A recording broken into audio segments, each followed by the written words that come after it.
Meron na pong nag-tender ng kanilang courtesy resignation. I am not aware of how many have submitted, but there's a good number that has submitted already and have shown their good faith to the Ombudsman regarding their recent appointments or recent promotions. Ang gusto lang talaga kasi ni Ombudsman is to start on the right foot. Ngayon, pagpasok po kasi ni Ombudsman, nakita po niya through the CSC that there was an uptick of appointments made by the previous administration very near the end of his term. Kaya po, nagulat na lang din si Ombudsman na nung 7 years, only the last few months were used for the appointment and promotion of several employees here at the Office of the Ombudsman. Again, having said that, it is not an act of retaliation, it is not an act of revenge, but a call to be loyal to the office. Dahil si Ombudsman naman po, ang gusto lang talaga niya, maging loyal sa opisina ng Ombudsman at hindi sa isang tao o sa isang personality.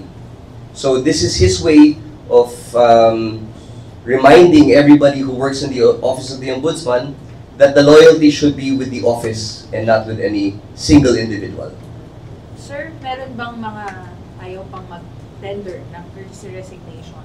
And until when yung kanilang window to tender the courtesy resignation, and ano yung consequence kapag hindi sila nag-comply?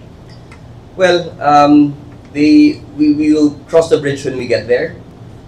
There are certain moves na nag-gather sila ng support para hindi mag-file ng courtesy resignation. And the Ombudsman is aware of that.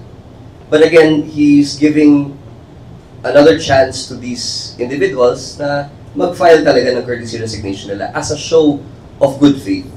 Dahil pag wala naman po tayong tinatago in terms of the procedure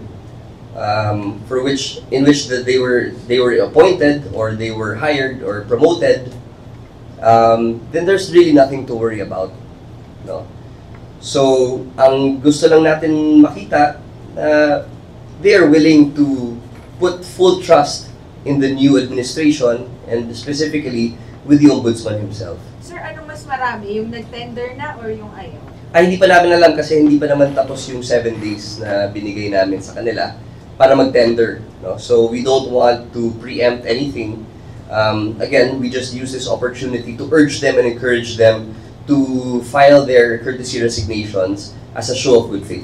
Well, I don't think we can really label it as a yung kinokontra na mismo ng ibang tao si Ombudsman, but it's just siguro they feel and they believe that their position is worth protecting without really seeing the whole philosophy behind why the Ombudsman is doing this. No? Hindi naman po yan para manggipit or para lang insultuhin ang mga taong na promote or ma-invalidate yung kanilang mga appointments, but it's more of just, yun nga, show of good faith and a pledge of loyalty to the office.